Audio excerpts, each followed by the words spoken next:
जीवित परमेश्वर के जीवित वचन यशाया नबी की किताब अध्याय 20।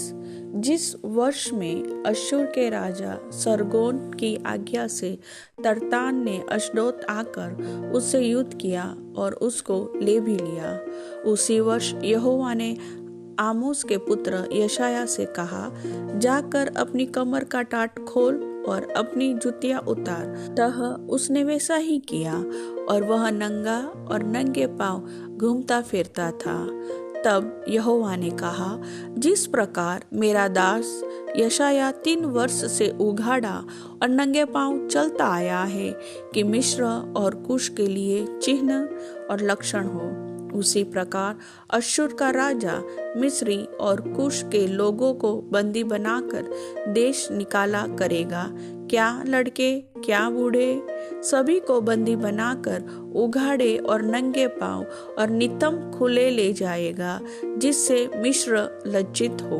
तब वे कुश के कारण जिस पर उनकी आशा थी और मिस्र के हेतु जिस पर वे फूलते थे व्याकुल और लज्जित हो जाएंगे, और समुद्र के इस पार के बसने वाले उस समय यह कहेंगे, देखो, जिन पर हम आशा रखते थे और जिनके पास हम अश्शूर के राजा से बचने के लिए भागने को थे, उनकी ऐसी दशा हो गई है, तो फिर हम लोग कैसे बचेंगे। प्रभु वचन के सुनने वाले सभी भाई बहनों को आशीष दे, आमीन।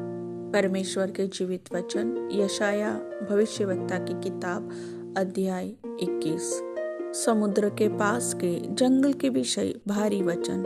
जैसे दक्षिणी प्रचंड बवंडर चला आता है, वह जंगल से अर्थात डरावने देश से निकट आ रहा है। कष्ट की बातों का मुझे दर्शन दिखाया गया है। विश्वासघाती विश्वासघात करता है और नाशक नाश करता है। हे एलाम, चढ़ाई कर, हे मादे, घेर ले, उसका सब कराहना मैं बंद करता हूँ। इस कारण मेरी कटी में कठिन पीड़ा है, मुझको मानो जच्चा की सी पीड़ा हो रही है। मैं ऐसे संकट में पड़ गया हूँ कि कुछ सुनाई नहीं देता। मैं ऐसा घबरा गया हूँ कि कुछ दिखाई नहीं देता। मेरा हृदय धड़कता है, मैं अत्यंत भयभीत हूँ।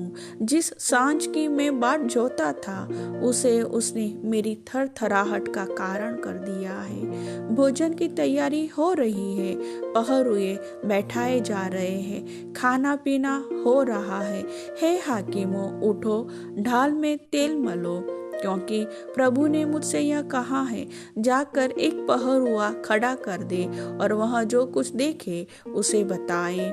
जब वह सवार देखे जो 2-2 करके आते हो और गधों और ऊंटों के सवार, तब बहुत ही ध्यान देकर सुने।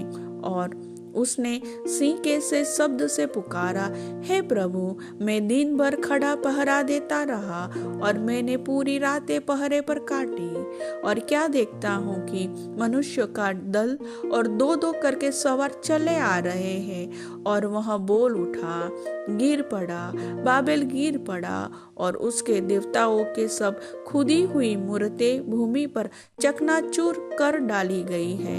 हे मेरे दाएं हुए और मेरे खलिहान के अन्न, जो बातें मैंने इज़राइल के परमेश्वर सेनाओं के यहोवा से सुनी है, उनको मैंने तुम्हें जता दिया है। एदोम के विरुद्ध घोषणा। द्रुमा के विषय भारी वचन। शहर में से कोई मुझे पुकार रहा है, हे पहरुए, रात का क्या समाचार है? हे पहरुए, रात की क्या खबर है? पहरुए ने कहा, भोर होती है और रात भी। यदि तुम पूछना चाहते हो तो पूछो, फिर लौट कर आना। अरब के विरुद्ध भारी वचन। हे ददानी बटोहिया, तुमको अरब के जंगल में रात बितानी पड़ेगी। हे तेमा देश के रहने वाले, प्यासे के पास जल लाओ और रोटी लेकर भागने वाले से मिलने के लिए जाओ, क्योंकि वे तलवारों के सामने से, वरन नंगी तलवार से और ताने हुए धनुष से और घोर युद्ध से भागे हैं। क्योंकि प्रभु ने मुझसे यह कहा है, मजदूर के वर्षों के अनुसार एक वर्ष में केदार का सारा वैभव मिटाया जाएगा और केदार के धनुर्धारी शूरवीरों में से थोड़े ही रह जाएंगे, क्योंकि इज़राइल के परमेश्वर यहोवा ने ऐसा कहा है। प्रभु वचन के सुनने वाले सभी भाई बहनों को वचन का आशीष दे। आमीन।